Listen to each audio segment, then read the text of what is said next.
quick and easy concept based learning.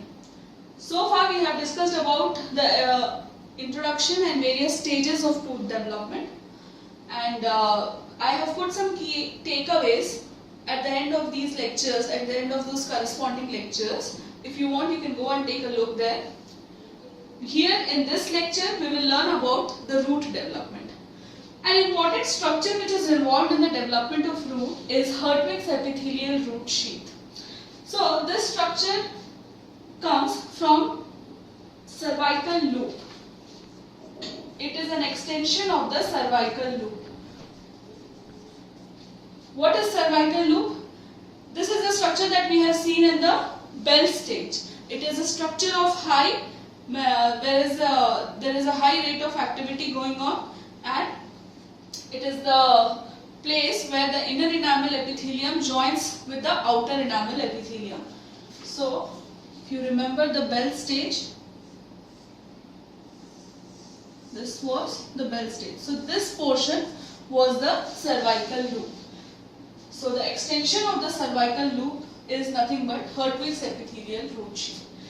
So, it will contain what? It contains only two tissues, that is the inner enamel epithelium and the outer enamel epithelium. That's it. The other two structures which we see in the enamel organ of the Bell stage are not seen here. That is the stellate reticulum and the stratum intermedium is not seen here. Right. The inner enamel epithelial cells that we see here are very short. They are short columnar. Unlike what we see in Bell stage where they are tall columnar. What is the reason? What could be the reason of this? The reason is inner enamel epithelial cells are involved in enamel formation, and because we don't see enamel in the root, they need not be very active. So since they were very active in the Bell stage and advanced Bell stage, they appeared tall columnar. But here they are short columnar because they need not produce enamel. Then you'll ask me, why are they present in the first place? They are present because their presence is important to initiate the radicular dentine formation from the dental papilla. So, the function of inner enamel epithelial cells here is to induce the dental papilla to form radicular dentine. And once radicular dentine is formed, then this Hertwig's epithelial root sheath degenerates. Okay? So once the dentine is formed,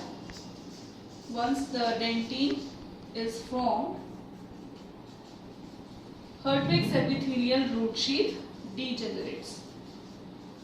Sometimes this degeneration does not take place completely, and there are some cells that remain. Those cells are called as cell rest of mollusses. If you appreciate the figure here in the down right, see here. These are the cells which sometimes remain, okay, even after the complete structure is degenerated. This is called as cell rest of mollusses. Where are these cell rest of mollusses present?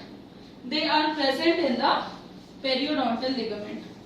These cell rests of mollusses are present in the periodontal ligament.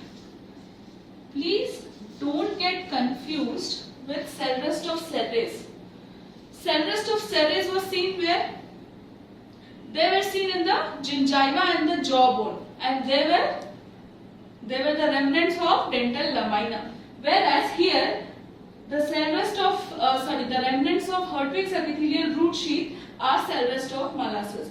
Again, a very, very important structure that we will see, or maybe the root of many cysts and tumors later on. So, this is about the Hertwig's epithelial root sheath. Now, just appreciate this diagram on the right side. So, having known about Hertwig's epithelial root sheath, we will now see how it helps in the root formation, or how actually the root formation occurs. So, this green color that you see is the dentine. The dentine has formed, and also the enamel has formed. Okay, and after that, the enamel organ is just reduced or has just reduced to a two-layered structure, that is only the outer and inner enamel epithelium, which is nothing but the reduced enamel epithelium, and it covers the crown. Here, as you come down near the cervical portion, this gives a extension like this, that is called as epithelial diaphragm. Okay, so this Hertwig's epithelial root sheath, it proliferates horizontally on either sides. This epithelial diaphragm is important structure, and the plane of the epithelial diaphragm remains static all throughout the root development. That means that this won't change. The place of this epithelial diaphragm doesn't change.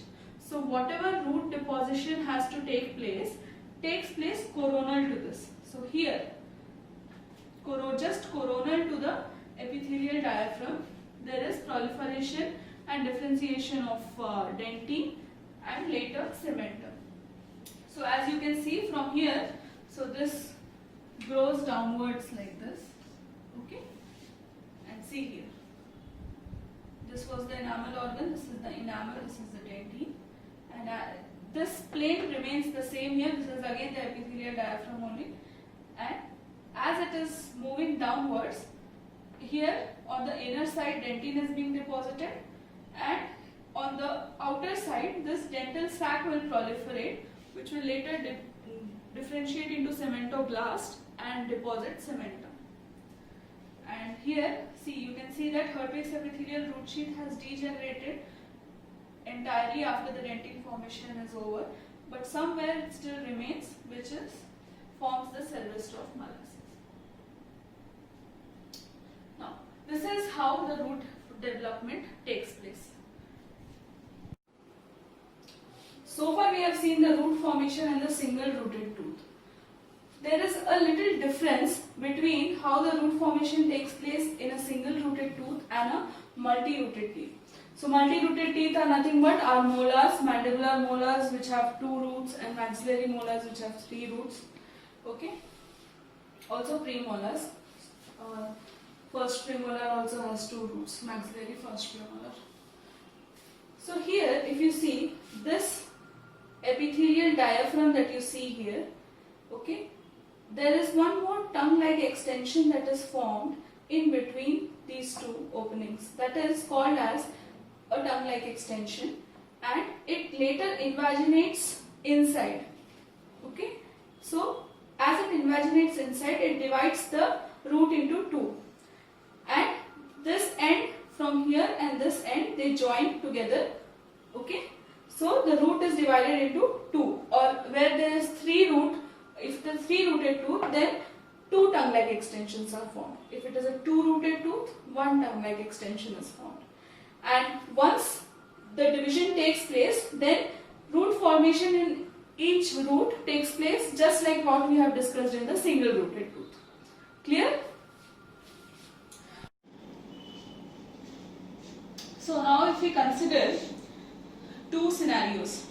One is, so ideally what happens is Hertwig's epithelial root sheath is formed, and once the dentine formation is completed, this structure degenerates, correct?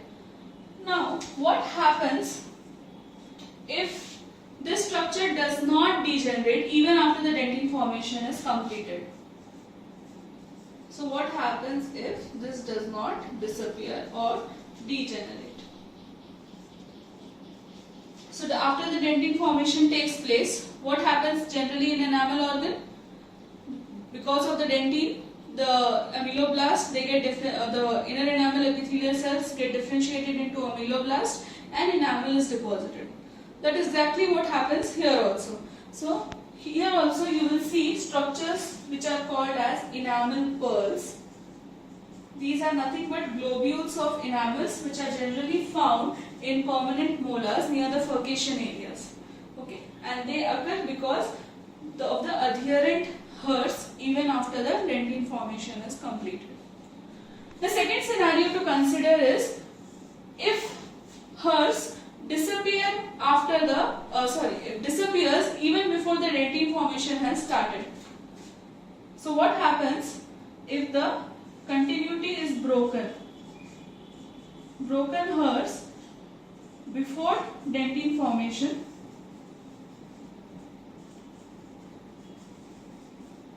occurs. As we know that hairs is very important for the dentine to form. Without that, dentine cannot form. So definitely there will be a defect in the dentine and pulp in that particular area where the hairs has prematurely disintegrated, and this accounts for the presence of accessory canals that we see in the roots. Accessory canals are seen in the roots of some teeth, so that is accountable because of the broken hairs. Okay, so this pretty much completes the root development. Okay. Moving on to the next segment of this lecture is the physiological stages of tooth development. What is physiology? Physiology is nothing but the science of life. How normal processes and functions occur in our body. Right? So, having read about the morphological stages of tooth development, that was the bud, cap and bell stage, where it was what did we focus on? The shape of the enamel organ, right? And what are the tissues present inside? All those things we focused on. In this type of in this classification of tooth development, we are going to focus on the physiological processes that are involved in the tooth development. Okay, so we are familiar with what is there on the left hand side of the table, right? That is, why is it called as bud stage? What are the cells seen in the bud stage? Similarly, why cap stage? What are the cells seen and cells and tissues seen in the bell and advanced bell stages? Correct? Now let us see that what physiological processes are involved in each stages. So the first physiological process that is involved in the development of tooth is initiation. Right? It is initiation.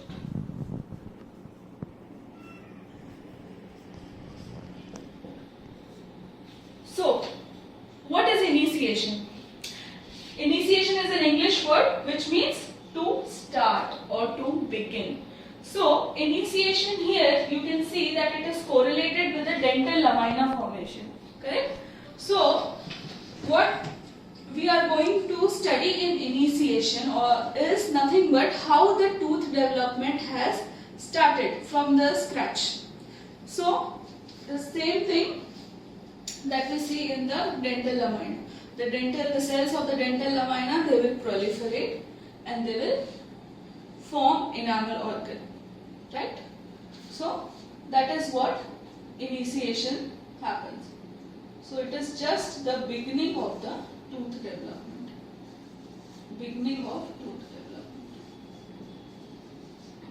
Here, an important thing that takes place in initiation is the induction of the ectoderm by the underlying ectomesenchyme to proliferate. Okay, why does this dental lamina or the ectoderm proliferates? There has to be some stimulation, there has to be some motivation. That is nothing, motivation is not probably a right word, but there has to be some induction for the ectoderm to proliferate, and that induction is given by the molecules that are expressed in the underlying ectomesenchyme. So this interaction between the ectomesenchyme and the ectoderm, which results in a significant process, is called as ectomesenchymal interaction. Epithelial ectomesenchymal interaction or ectomesenchymal epithelial interaction.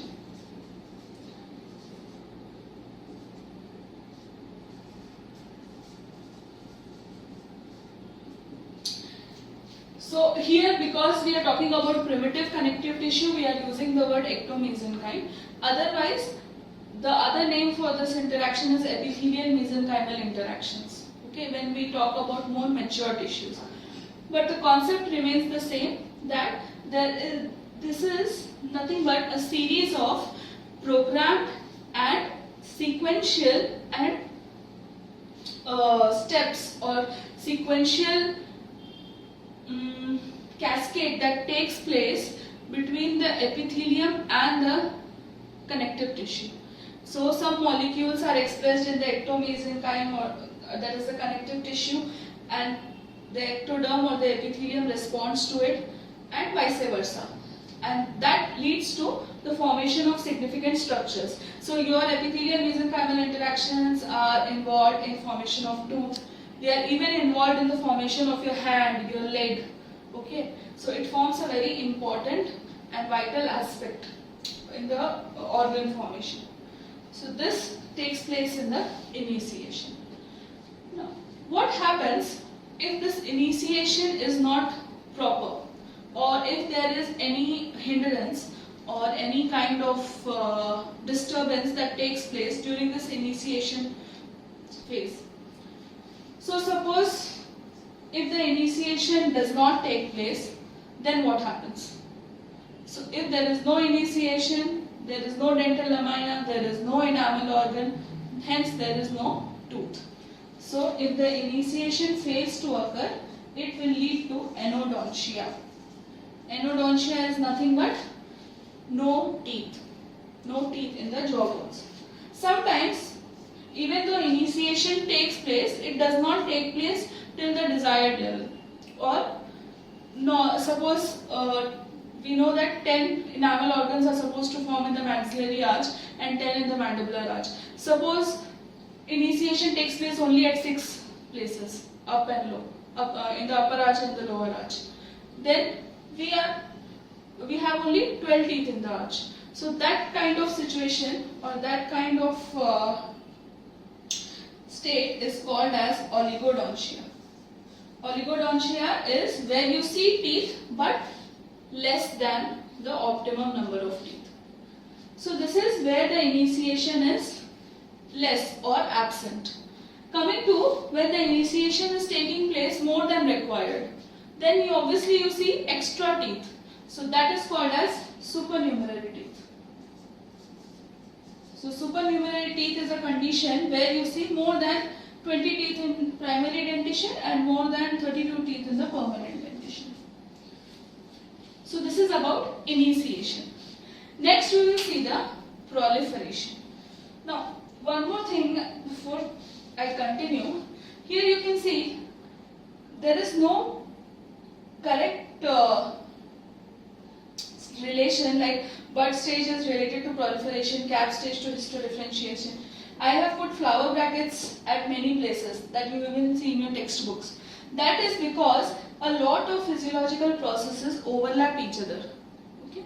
And there is no clear-cut distinction that proliferation takes place only in bud stage and histodifferentiation takes place only in bell stage. It does not happen like that. The reason for this overlapping is because enamel organ is there is a how do I say that? Okay. There is unequal and not uniform growth taking place everywhere. So if I draw an enamel organ here, not all the cells of the enamel organ are proliferating and differentiating at the same time. These cells at the bottom, they differentiate early. These cells, they proliferate later. So like this, the cells at the cusp tips, they are going to proliferate and differentiate first, and then it moves cervically. So that is why, while one part of the enamel organ is in proliferation stage, the other part is still in initiation stage. While this part is again in the morphodifferentiation stage, some cells of the enamel organ are still histodifferentiating. Understood? That is why you see so much of overlap between the morphological stages and physiological processes. So next is proliferation. Right? So this proliferation overlaps with the bud stage and cap stage. Here, the enamel organ cells as well as the cells of the dental papilla and the dental sac, they continue to proliferate rapidly. So there is a rapid multiplication of cells that you see here.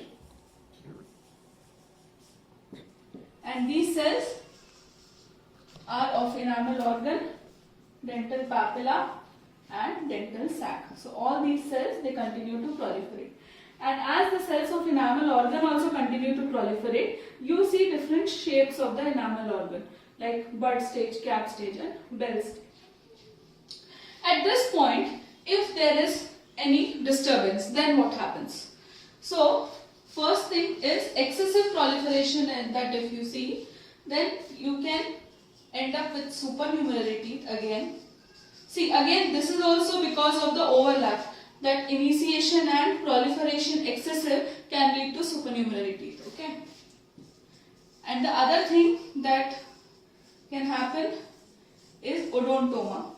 Odontoma is the most common odontogenic tumor that you see, and this also happens because of the disturbance that is seen in the proliferative stage. Coming to histodifferentiation. Histo means tissue, okay, and differentiation means when do you call a cell has differentiated. A cell has differentiated, you call it when the cell has given up its capacity to multiply, and it has differentiated and assumed a functional assignment. Correct? So this word differentiation you can see, or you will be seeing in a lot of other chapters also. So you need to get familiarized with what is the word meaning. So always when we say that a tissue or a cell has differentiated, it means now it cannot multiply or divide no more, and only it has to execute the function that is assigned to it. So in this histodifferentiation stage, that is what happens. Okay. So the cells of the enamel organ, the cells of the dental papilla and the cells of the dental sac, they stop proliferating and they start to differentiate. So when I say that the cells of the enamel organ differentiate, we are talking about the inner enamel epithelial cells here. So inner enamel epithelial cells will differentiate to form ameloblast. Ameloblast are nothing but the cells which are going to lay enamel. Correct? So obviously in the next stage, now the next step is to deposit the hard tissue. So before that, these cells has to differentiate. Similarly, the cells of the dental papilla has to deposit dentine. Correct? So they have to differentiate into odontoblast.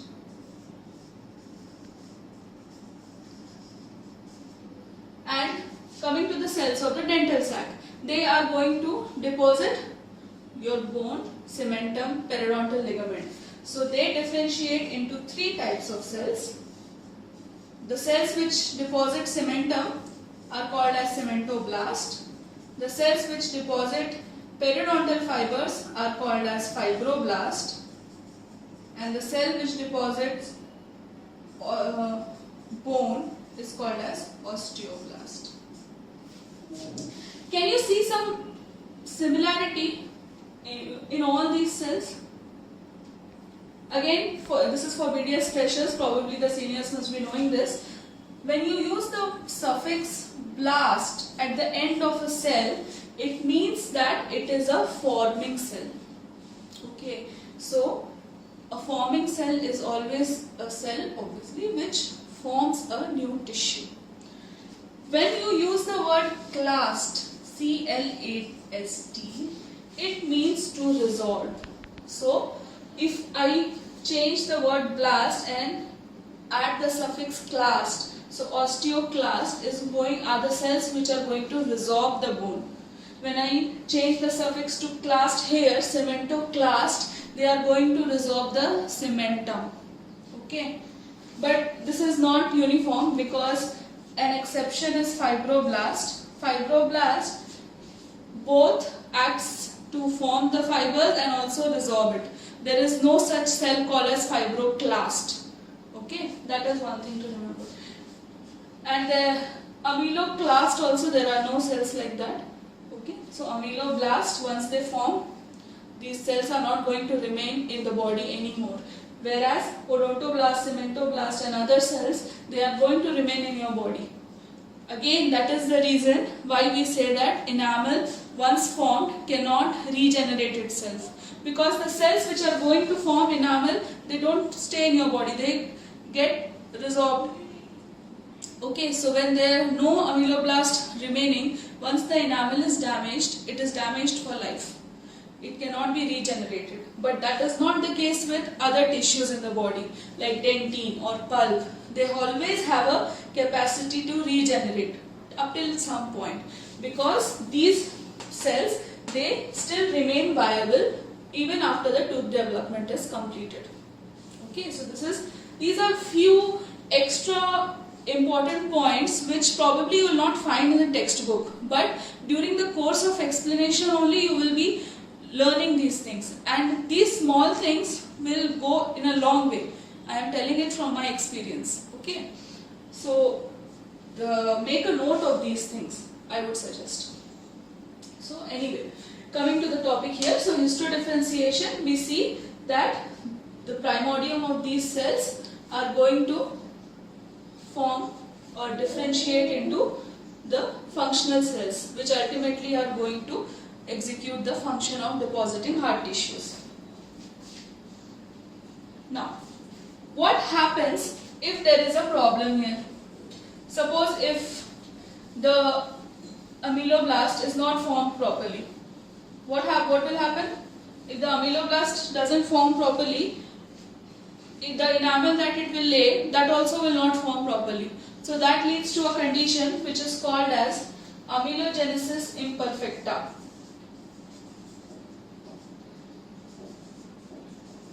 And here, as the name itself suggests, genesis means to form, amelo is enamel, imperfecta means imperfect. So the enamel that is laid down due to defective ameloblasts are imperfect. So they are probably less mineralized or hypoplastic. So that is why we say amelogenesis imperfecta. Similarly, if the odontoblasts are not formed properly, then the dentine that they lay will also not be perfect. So can you just guess what will be the name of that condition? Just replace dentine with this. So it will be dentinogenesis imperfecta. Okay. See, these terms, if you just read it blindly like this and try to buttify it, it will be very different, because every term will be a new term for you. But when you start to relate one term with the another one, that really helps you a lot to understand and retain all these terms, because these medical terms, let's face it, are very difficult. Especially when you join as a fresher, it is so difficult to remember so many terms at the same time. But when you start to relate with one another, you actually kind of see a connection why these names are named the way they are. Okay, so try and learn like this, not only in histology but any other subject that you are reading. Okay, let us move on to morphodifferentiation now. Again, let us break this word, morphodifferentiation. What do you understand by morpho?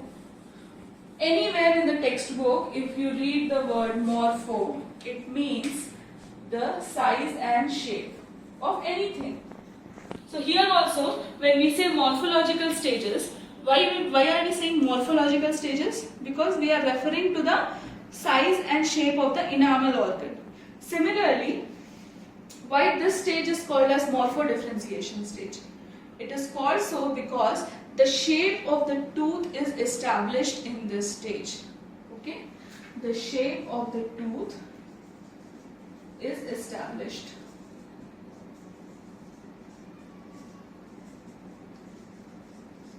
If you recollect my morphological stages lecture, in which stage did I mention about the shape of the tooth?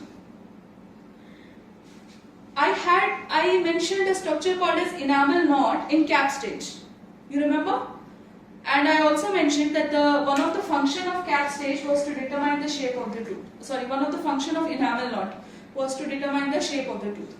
Also, when we were reading about the advanced bell stage, I have mentioned that important structure forms here dash that helps in the determining the shape of the tooth. If you remember this, then I really appreciate you. That structure is dentino-enamel junction. So all these stages overlap with the morphodifferentiation stage because the shape of the tooth has started to establish right from cap stage till the advanced bell stage, and root formation also. So in morphodifferentiation stage, the DEJ, dentino-enamel junction, and as well as the CDJ, cemento-dentinal junction, cemento-dentinal junction.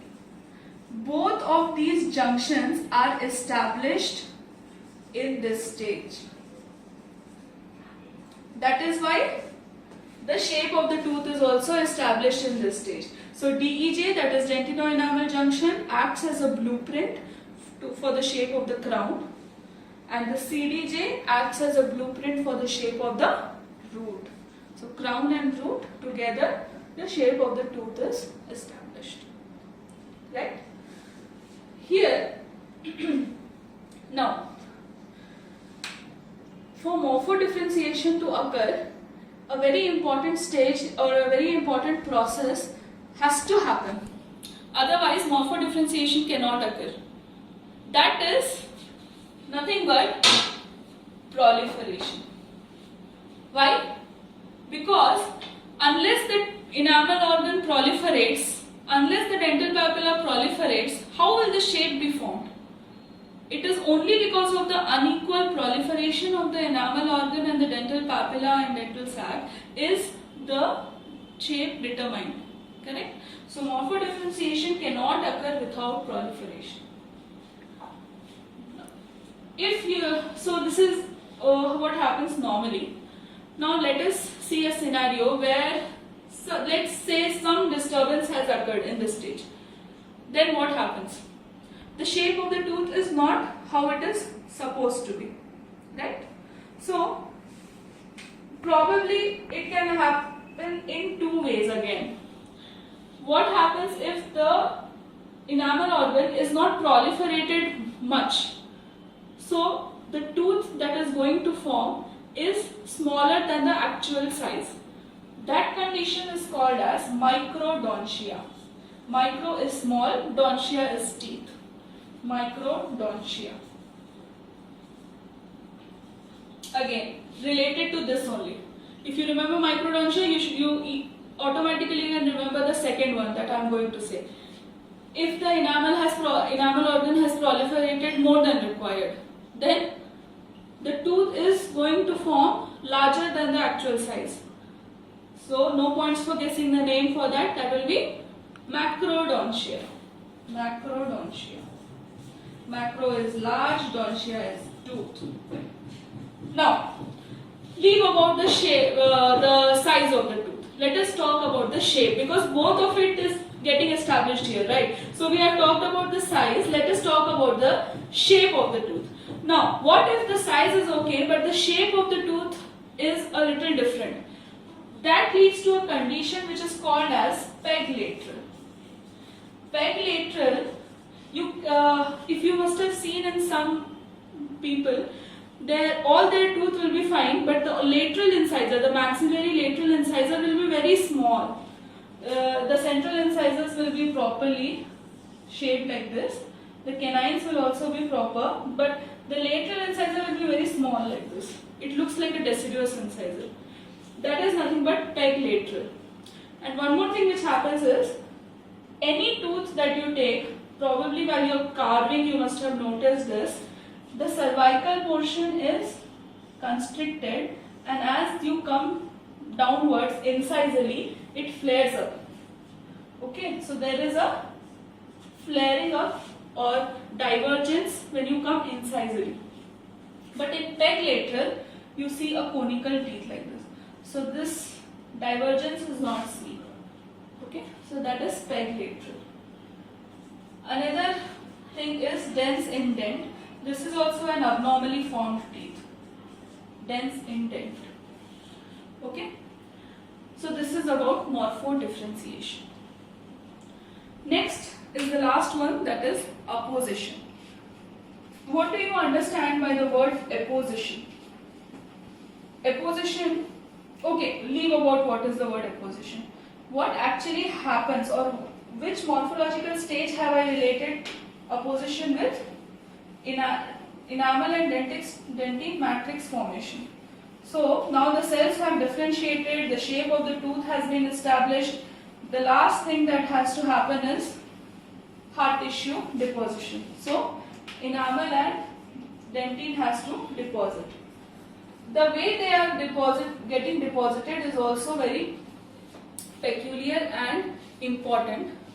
That is apposition.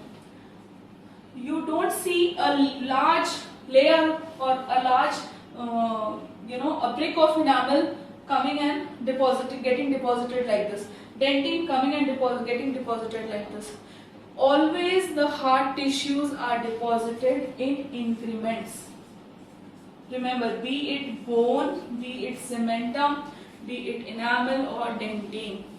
Any hard tissue in the body is deposited in increments. That means one layer will be deposited, one layer of enamel matrix, then another layer of enamel matrix will be deposited, and while this layer of matrix is being deposited, the older one which has already been deposited gets mineralized.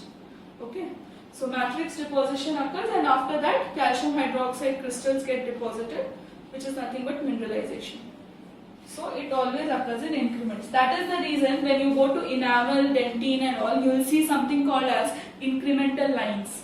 These are only the incremental lines which show. Okay, so these are only the incremental lines.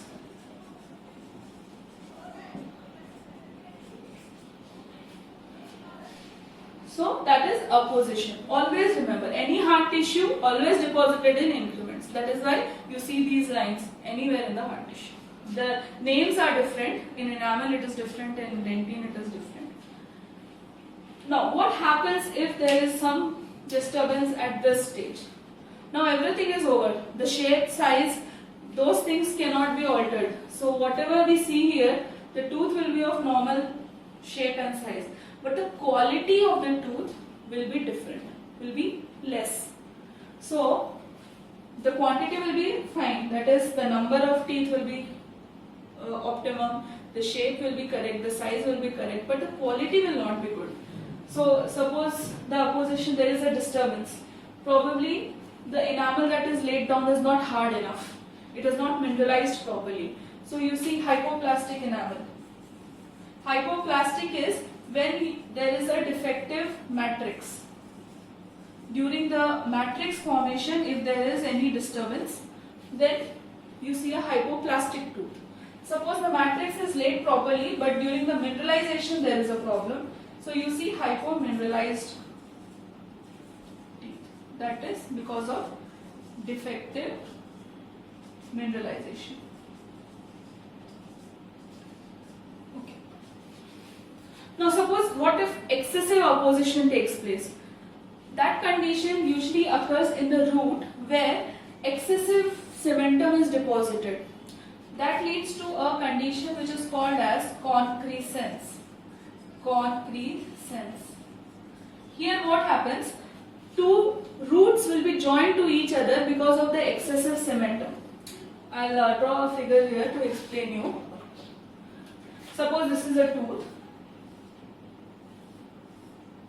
Okay, and this is another tooth. Normally there is a periodontal ligament and bone in between, but sometimes the cementum of this tooth will be excessively deposited here, and this goes and joins the other tooth. So the two tooths will be joined with each other through cementum. That is called as concrescence. Okay, so that is a result of excessive apposition. So this completes the physiological stages of tooth development. Okay, I hope I have made everything simple and clear. But still, if you have any doubts, do put in the comment box. Okay, and if you like my video, please like, share and subscribe to my channel. Thank you. All the best.